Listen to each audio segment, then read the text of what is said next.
بسم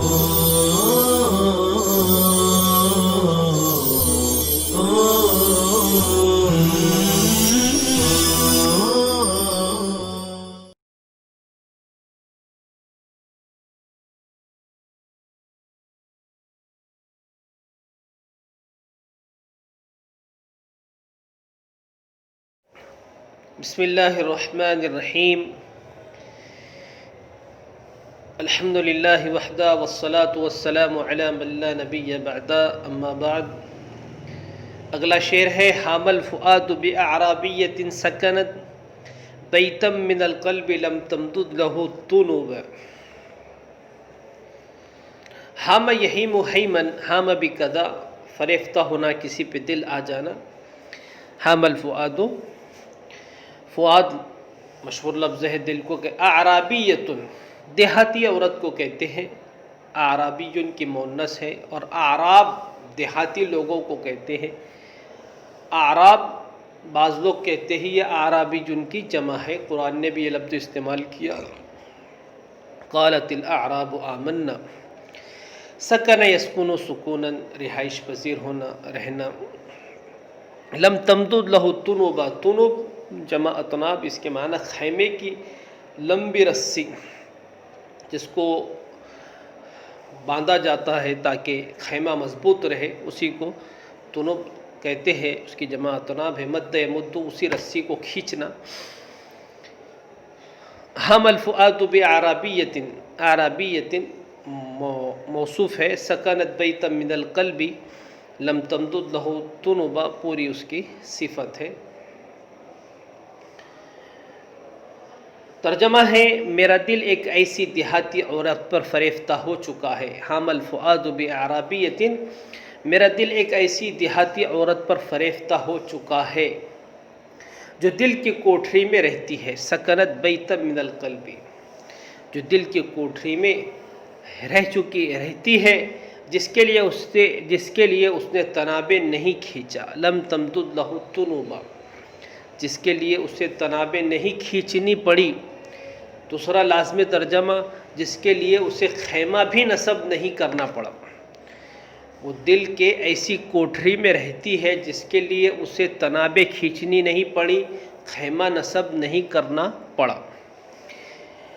شاعر اس سے پہلے کہ جو غزل کے اشعار ہے جس محبوبہ کے خیال کا تذکرہ کر رہا تھا، اسی محبوبہ کے ساتھ اپنی داستان عشق کو بتا رہا ہے کہ میرا دل ایک عرب دیہاتی عورت پر فدا ہو گیا، اس نے بآسانی بغیر کسی مشقت کے میرے دل میں گھر کر لیا، اور اب وہ ہر وقت میرے دل کی کوٹھری میں رہتی ہے جس کے لیے اسے خیمہ لگانے کی ضرورت نہیں پڑی۔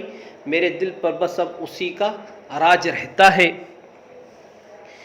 مظلومۃ القد فی تشبیہہ غصنا، مظلومۃ الریق فی تشبیہہ ضربا۔ مظلومۃ القد فی تشبیہہ غصنا، مظلومۃ الریق فی تشبیہہ ضربا۔ غصن جمع اغصان، اور غصون ٹہنی اور شاخ کو کہتے ہیں۔ قد انسانی قد کو کہتے ہیں، تشبیہ دینا۔ الریق جمع ریاق، اس کے معنی ہے لعاب دہن۔ ضرب سفید قسم کا اچھا شہد، خالص شہد کو کہتے ہیں، سفید خالص شہد کو ضرب کہتے ہیں۔ مظلومۃ القد فی تشبیہ غصنا، مظلومۃ الریق فی تشبیہ ضربا۔ اس کے قد کو شاخ کے ساتھ تشبیہ دی جائے تو اس کے قد پر ظلم ہوگا۔ مظلومۃ القد فی تشبیہہ غصنا، اس کے قد کو شاخ کے ساتھ تشبیہ دی جائے تو اس کے قد پہ ظلم ہوگا۔ مظلومۃ الریق فی تشبیہہ ضربا، اس کے لعاب دہن کو شہد کے مشابہ قرار دیا جائے تو لعاب دہن کے ساتھ زیادتی ہوگی۔ شاعر اسی محبوبہ کے سراپا کو بیان کر رہا ہے، اس کی خوبیوں کو، اس کے حسن صورت کو بیان کر رہا ہے کہ اس کا نرم و نازک بدن شاخ گل سے بھی زیادہ لچکدار ہے، اور محبوبہ کا لعاب دہن شہد سے بھی زیادہ لذیذ اور شیریں ہے۔ اس لیے اگر اس کے بدن کو میں شاخ سے تشبیہ دوں تو محبوبہ کی نزاکت اور اس کے حسن و جمال کی لطافت پر ظلم ہوگا، یعنی لچکدار شاخ گل اس کی نزاکت اور لچکتے بدن کی برابری نہیں کر سکتی، اور اس کے لعاب دہن کو شہد کا ہم لذت قرار دینے کی صورت میں محبوبہ کے لعاب دہن کی حلاوت و شیرنی کے ساتھ ناانصافی اور زیادتی ہوں گی، یعنی خالص قسموں کا سفید شہد جو عمدہ قسموں کا مانا جاتا ہے وہ بھی لعاب دہن کی شیرنی کی برابری نہیں کر سکتا۔ بیضاء تطمع فیما تحت حلتها، بیضاء تطمع فیما تحت حلتها وعز ذلك مطلوبا اذا طلب۔ بیضاء اب یہ اس کی مؤنث ہے، اس کی معنی گوری چٹی، اطمع یطمع لالچ دلانا، اسباب افعال، حلت جمع حلل اس کے معنی جوڑا، کپڑا، جوڑا، عز ذلك عز یعز مشکل ہونا، دشوار ہونا، وما ذلك علی اللہ بعزیز اسی معنی میں ہے، اذا طلب طلب یطلب طلب کرنا، کوشش کرنا حاصل کرنے کی۔ بیضاء تطمع فیما تحت حلتها وعز ذلك مطلوبا اذا طلبا۔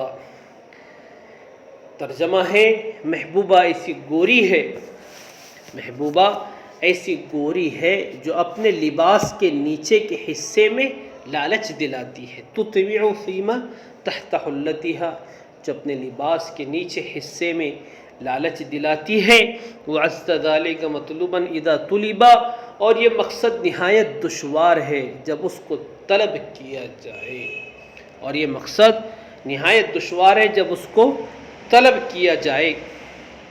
شاعر بتا رہا ہے کہ شاعر اپنی محبوبہ کی عفت و پاک دامنی اور اس کے قاتل خوبصورتی کو بتا رہا ہے کہ وہ واقعی انتہائی حسین و جمیل ہے، اس کے حسن کو دیکھ کر ہر کوئی اسے پانے اور اپنا بنانے کی لالچ کرنے لگتا ہے، مگر وہ اتنی عفیف اور پاک دامن ہے کہ کسی کو منہ تک نہیں لگاتی، اور چونکہ اس کا حاصل کرنا انتہائی دشوار ہے اس لیے اس کو حاصل کرنے کی کوئی کوشش بھی نہیں کرتا۔ کأنها الشمس یعیی کف قابض، کأنها الشمس یعیی کف قابضه شعاؤها ویراہ الطرف مقتربا۔ کأنها الشمس یعیی اعیا، یعیی اعیاء اسباب افعال عاجز کرنا، تھکا دینا، شعاع جمع اشعۃ کرنے شعاعیں، ویراہ الطرف طرف نگاہوں کو کہتے ہیں، مقتربہ قریب کے معنی میں ہے، اسباب افتعال اقتربہ قریب ہونا۔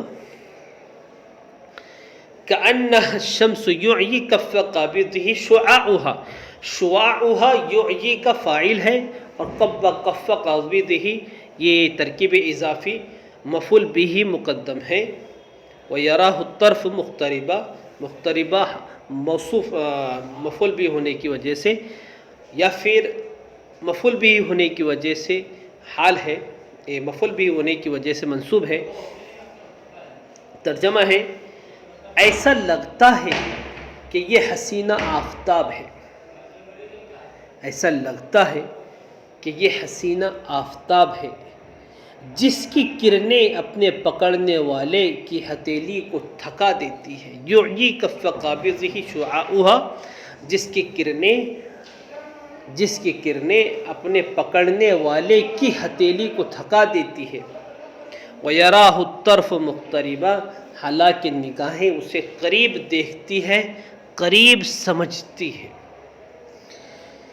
قریب دیکھتی ہے، تو اس صورت میں یہ افعال قلوب میں سے نہیں ہوگا، اور مقتربہ یہ مفعول به ہوگا، یہ مقتربہ حال ہوگا، وَيَرَاهُ التَّرْبُ مُقْتَرِبًا، اور قریب سمجھتی ہے، تو اس صورت میں یرا افعال قلوب میں سے ہوگا، اور پھر مقتربہ مفعول بھی ثانی ہوگا، اس لیے کہ افعال قلوب متعدی بدو مفعول ہوتے ہیں۔ مطلب یہ ہے کہ وہ محبوبہ سورج کی طرح انتہائی حسین ہے، اور ہر آدمی اس کو اپنے سے قریب سمجھتا ہے، لیکن اس پر قابو پانا اتنا ہی دشوار ہے جتنا سورج کی کرنوں پر، سورج کی روشنی پر قابو پانا دشوار ہے تو قریب ہوتی ہے، تو قریب، اور ہر ایک آدمی قریب سے دیکھتا ہے، لیکن جس طرح سورج کی شعاعیں اور کرنیں قریب ہونے کے باوجود مشکل ہے اس کا حاصل کرنا، پکڑنا، اسی طرح محبوبہ اپنی ضیا پاشی کی وجہ سے سب کی نظروں میں ہے، لیکن اس کا مشکل حاصل کرنا انتہائی مشکل ہے۔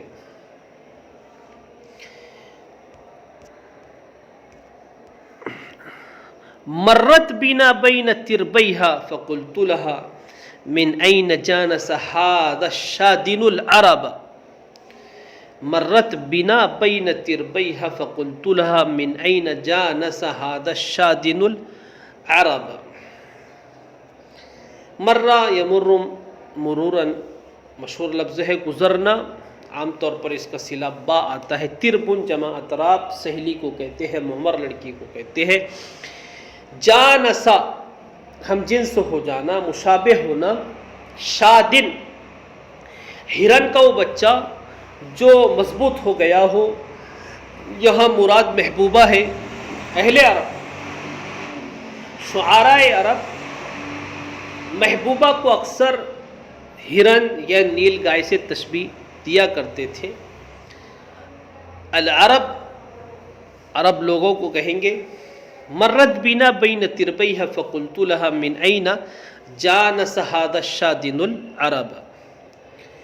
ترجمہ ہے محبوبہ اپنی سہیلیوں کے ساتھ میں ہمارے پاس سے گزری، مرت بنا بین تربیہا، محبوبہ اپنے سہیلیوں کے ساتھ ہمارے پاس سے گزری، فقلت لہا، تو میں نے اس سے کہا کہ من این جانس ھذا الشادن العرب، این برائے استبعاد ہے، من این، تو میں نے اس سے کہا کہ یہ ہرنی عربوں کے ساتھ کیسے آ ملی، یہ ہرنی عربوں کے ساتھ کیسے آ ملی۔ مطلب شاعر اپنی محبوبہ کی خوبصورتی کو ہرنی کے ساتھ تشبیہ دے کر کہتا ہے کہ جب وہ ہمارے قریب سے گزری تو میں نے اس سے دیکھ کر کہا کہ عربوں کے ساتھ یہ ہرنی کیسے آ کر مل گئی۔